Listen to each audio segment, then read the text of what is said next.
नमस्कार सबैलाई रेज लाइभमा फेरि स्वागत छ। आजको एउटा नयाँ टपिक, नयाँ हेडलाइन। म नियामा छु, दिवालीको छुट्टी चल्दैछ, दिवालीको छुट्टी। र म चाहिँ आज कति तारिक हो भन्दा आज 23 तारिक यहाँ म बाटो जहाँ गाडी राखेको थिएँ म त्यहाँ आएको हो बाटो।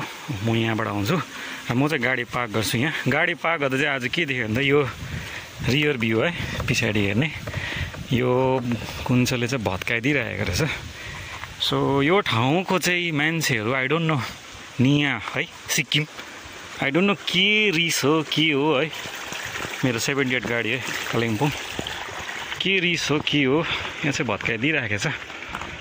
अब के भन्नु यहाँकोलाई, शब्द छैन भन्ने। धेरै डिस्कसन परिसक्यो म यहाँको मान्छेसँग, धेरै कोसँग हो डिस्कसन। कस्तो छ यहाँको मान्छेहरू। अब यो ठाउँमा स्कुल चलाएको 2 वर्ष पनि कम्प्लिट भएको छैन, पुरा साह्रो परिसक्यो। यो 2025 जुन पुरा साह्रो परिरहेछ, कोसँग बाध्दा भइसक्यो यो गाउँमा चाहिँ कि।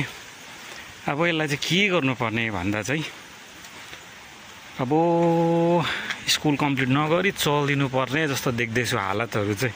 कम्प्लिट पनि नहोला जस्तो छ यो इयर, अलमोस्ट लास्टमा आएर चाहिँ हो त्यस्तो छ। अब के त गर्दैछ होइन। अब यो ठुलो गाडीको यो निकै एक्सपेन्सिभ पनि छ हो।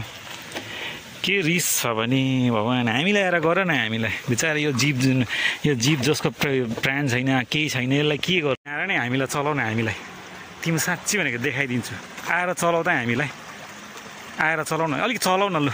हेरौँ त चोलले पनि गरेको लु, गर त आएर हामीलाई चलाउन। हामीलाई अर्काको गाडी भत्काएर के गरेर चाहिँ के गरेको, के गरेको।